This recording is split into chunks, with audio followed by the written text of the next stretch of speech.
Yo, so guys, welcome back to another video, and this is another sort of US history reaction, and the video is The American Revolution by Oversimplified, the channel of the people who have made, the channel that have made this video, part one. So there's two parts of the series, maybe three, I'm not too sure. And this has been suggested so much, like because of my recent history, my recent videos that I've been doing, people have just been sort of spamming this, and because of that, I'm now doing this reaction. And I mean, it's the American Revolution. I assume this is involving like the UK, the US, how they basically, maybe how it started, and then how it, like, again, I'm not too sure because this sort of stuff is new sort of reactions for the channel. All I know about this is basically the US, like, they obviously won this revolution, war, whatever you want to call it, and now they've become one of the most sort of, well, one of them, or probably the most powerful country in the world. And I mean, this is probably the best thing that they've ever done to their history, because I mean, it's led them to be one of the powers that they are. And I don't really know much about this, and again, I'm probably going to be clueless, so I apologize for that. But this is something that people are wanting, and I'm down to do this because these sort of historical type videos, as well as they're helpful for learning and like actually learning about the history of certain things that don't just involve my country, they're actually really interesting. Like, what I've been doing recently has been really like opening my eyes to like different things going on in the world, and I appreciate the fact that you guys are helping me like broaden my horizon with certain things about learning, basically, whether it's sport, whether it's history, whatever it is. I really just appreciate the fact that you guys are there helping me learn. So let's see this, and I don't know what sort of style this is going to be. I don't really know much about this channel, to be honest. I feel like I've heard about it, but I've never actually seen the videos, so this is something new for me as well. But let's check this out and see what this video is about. It looks like it's a cartoon, so again, I don't know what to expect. Holy smokes. Christopher Columbus, that is no way to address the King and Queen of Spain. What is wrong with you? Okay, so you know how we're looking for a new trade route to India, right? Right. And the earth is round, right? Right. So I'm thinking we can just sail the other way around the planet, right? Yeah. So I set sail, right? And I reach India, right? Right. Wrong. I did not reach India. I did not. All right, get to the point. Did you know there's a whole nother freaking continent out there? Okay, and do you think I should care about this? Why? Oh, I'm sorry. Did I forget to mention there's gold everywhere? Gold? Greedy cunts, yeah. Columbus landed in Central America in October 1492, and he had the time of his life. And by that I mean he went on a huge theft and murder spree. He stole gold, jewelry, people, and a hammock. And then he I returned. shouldn't laugh. It's just the way this video is going, but like, it's just how people are, isn't it? Like, just greed. They wouldn't really care about anything. Then they hear there's gold and there's ways to make money, and they just like, yeah, I want some of that. To show off all of his riches, including a few previously undiscovered items such as tobacco, the pineapple, turkeys, and a hammock. Now I know what you're thinking, but oversimplified, Columbus didn't discover America, the Vikings did. And you'd be partially right. In the 11th century, Leif Erikson was the first European to land in America. But hey, if you love Vikings so much, then why don't you check out today's sponsor, Vikings War of Clans. Get your money, bro. Get your money. I'll skip that there. Of 200 gold coins and a protective shield. Don't forget to look me up and join my Vikings clan under my nickname, Oversimplified. Now where was I? Oh yeah, Columbus, time of his life, hammock.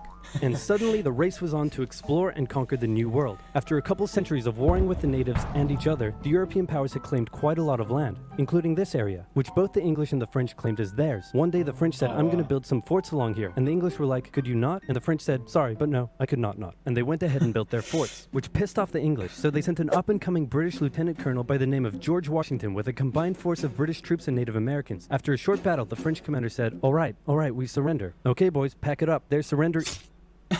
Oh, sorry, was I not meant to split his head open with a tomahawk?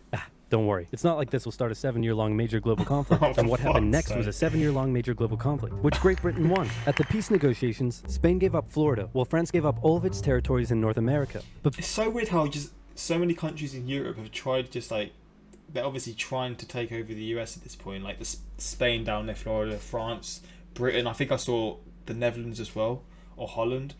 It's just, it's crazy to me how greedy, or whatever term you want to use, Europeans have been in the past. Britain's victory came at a cost, a £60 million cost. They were now broke, in a lot of debt, and had to come up with some way to repay it. So they went to the colonies and said, okay, listen up. So a huge part of the war was spent protecting you from the French, and now we have no money because of it. Protecting you. I'm not sure what you're saying here. Okay, so we spent a lot of money protecting you from the French, right? Right. And now we're broke. That certainly is a pickle. Listen to me. We spent all of our money protecting you, and now we need money.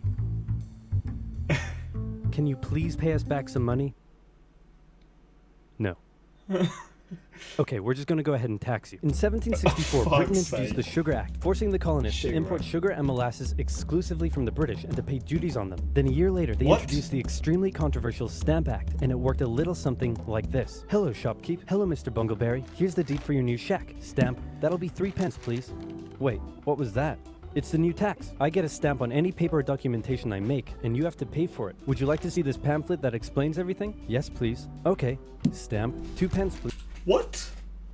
God, we were some dickheads, bro. What the fuck?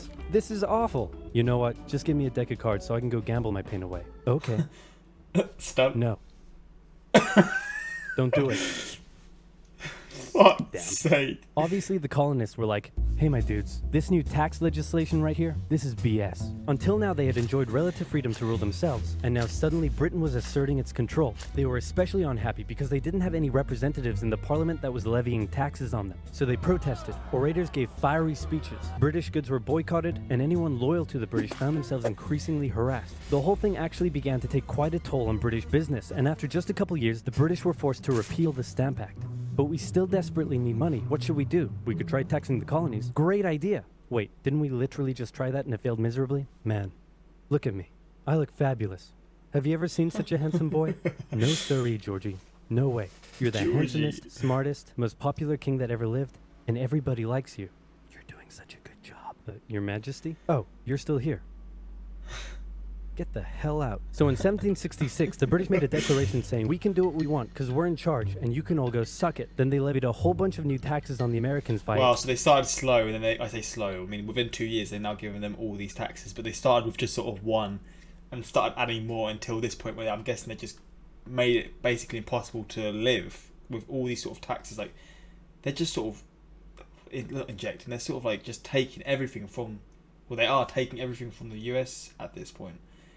It's wild to me how greed can just get the better of so many people. Import duties. Glass? There's a tax for that. Lead? There's a tax for that. Paper? Tea? Oil? There's a tax for that. And once again, the Americans boycotted British Tax goods. for tea. British business felt the pinch, and the British had to back down. All right, this is ridiculous. They're my colonies, and I have to be able to assert my control. Repeal all the new taxes except for the one on tea. Also send 1,000 troops to Boston to take control. Oh, and make the colonists pay for them. And as British troops arrived, the tension in Boston was palpable. You could cut it with a knife, and it was all about to come to a head. On March 5th, a band of local patriots began heckling a British guard at the customs house. More and more Americans joined in the heckling, while more British troops turned up in support of their comrade. Snowballs were thrown at the British. The snowballs turned to rocks, the rocks to oyster shells. The soldiers, outnumbered, panicked. One thing leads to another, and you can see where this is going. 5 civilians were killed. The Patriot press throughout the colonies declared the Boston Massacre an unwarranted crime committed against the people of Boston by the cruel British. And the this is just this is just terrorism, isn't it? Like, obviously, maybe it wasn't seen back then as that, or maybe it isn't now, but that is just terrorism. Like, if we're being straight up, that is. Continued to grow. A British revenue schooner that ran aground in Rhode Island was burned by the locals. When it came to light that the governor of Massachusetts supported the suppression of the colonists, his house was burned by the locals. And next, the colonists would set their sights on the remaining tax on tea. On December 16, 1773, a band of patriots known as the Sons of Liberty, disguised themselves as Native Americans, marched down to Boston Harbor, boarded a British merchant ship loaded with tea, and in front of thousands of spectators, threw nearly 10,000 pounds worth of tea overboard. The British were disgusted, and they punished Massachusetts with a vengeance. That's so weird. I said that. Oh, that's weird, man. They dissolved its General Assembly, revoked their charter, and sent 3,000 more troops to occupy the city, meaning Boston and Massachusetts were now essentially under the direct rule of Great Britain. And oh boy, were the people pissed. The other colonies saw what was happening and worried they might be next. So they called a brain trust to decide what to do. 56 delegates from 12 colonies gathered and met in Philadelphia at the First Continental Congress, and the roll call read like a who's who of America's finest thinkers. I'm talking lawyers extraordinaire Johnny A. and Johnny J., experienced military commander George Washington, businessman and future alcoholic beverage Samuel Adams, fiery orator Patty H., guy who married a rich lady, Big J. Dickinson. And while they weren't present at the first Congress, soon names like James Madison, Benjamin Franklin, Thomas Jefferson, and much later Alexander Hamilton would all serve time in the Continental Congress. The question now, though, was what to do about the British. After much bitter debate and disagreement, they eventually agreed on an amazing solution. They would simply ask the British to stop. Can you stop? No, it didn't work. Okay, then tell the local militias to start arming and be ready at a minute's notice. And across the colonies, these Minutemen stood ready for the beginning of the American Revolutionary War. Now, having your colonies in open rebellion is one thing. Once they start arming themselves, that's when it really hits the fan. So British General Thomas Gage ordered 700 troops from Boston out into the rebel-controlled Massachusetts countryside to destroy stores of arms and ammunition held by the rebels in Concord. The British set out in the middle of the night. Patriots including Paul Revere rode ahead to warn that the British were coming, giving the rebels time to prepare. The two sides met in Lexington as the sun began to rise. They faced off against each other, and in the confusion, somebody shot first. The shot heard around the world marked the beginning of the American War of Independence. Wow. The rebels were outnumbered and had to fall back to Concord as the British split up to search for rebel supplies. However, more and more Patriot rebels kept showing up, and this time it was the British who were outnumbered as more fighting kicked off in Concord. The most professional army in the world was forced to flee back to Boston at the hands of local, poorly trained militiamen. And all along the British route back to Boston, Patriot rebels continued to gather and open fire on the retreating British. When the British reached Boston, the rebel militias surrounded them. Boston and the British were now under siege as small land and naval skirmishes continued around the city. And the British would suffer another embarrassing blow, this time in upstate New York. Colonel Benedict Arnold concocted a plan to take the British stronghold Fort Ticonderoga, which held a large amount of guns and ammunition. He set off towards the fort alone, hoping to recruit men along the way, when he came across the Green Mountain Boys, led by Ethan Allen, who, as it turned out, had the exact same plan he did. So they decided to work together. But I'm in charge. No, I'm in charge. No, I'm in charge. No, I'm in charge. No, I'm in charge. No, I'm in charge. No, I'm in charge. This went on for some time, until the Green Mountain Boys threatened to go home, and Arnold had to concede. The group raided the fort at night while the Redcoats were asleep, and they caught them completely by surprise, taking the fort and all of its munitions with almost no resistance. Wow, great job, Ethan. Very impressive. By the way, what happened to that other guy we sent to take the fort? Who? Benedict Arnold. Never heard of him. Ouch. What in England. the fuck? Nobody knew what was going on. The colonies were in open rebellion, and for now, they even seemed to be winning. So King George fired General Gage, replaced him with General William Howe, and ordered the rebellion to be put down immediately. Okay, the British are definitely going to retaliate for all of this, so we should probably put together a proper army. First, we need to pick a commander-in-chief, and I think we can all agree that that job should go to the man, the myth, the legend, George Washington. My friends, I am humbled and honored that you would consider me for such an important role. I did not expect for this. All right, you've been showing up in a military uniform every day for the last 10 months. We all know you wanted this, so cut the crap, George. Dude. Uncool. So Washington began his journey up to Boston to take command of the newly established Continental Army, just as the British made their first major attempt to break the siege. They made plans to take the high ground on Bunker Hill, but spies warned the Continentals of the British plans, so they fortified Bunker Hill and set up defensive positions on nearby Breed's Hill. The day of the battle came, and as the British advanced, a barrage of Continental gunfire was opened up on them. Twice they tried to climb the hill, twice they were pushed back. The battle lasted 3 hours until the Continentals finally ran out of ammunition and had to retreat, allowing the British to take the hill. While technically a British victory, they suffered nearly 1,000 casualties to the Continentals' 400. The colonists showed the British that this wasn't just a rebellion, it was war, and they were ready for it. But one thing they weren't sure about was why they were fighting. While some radicals were starting to throw around the I word, most hoped to eventually repair their relationship with Great Britain. So they sent a letter to King George saying, "Hey man, looks like things aren't going your way. Remove the taxes and let's be friends? I'm gonna kick your ass."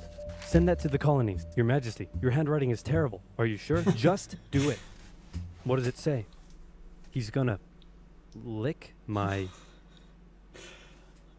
Gross. So for the remainder of the year, small engagements continued to occur around the colonies. The British burned down the towns of Falmouth, Massachusetts and Norfolk, Virginia as revenge for That's random. I live in a county called Norfolk. What the fuck?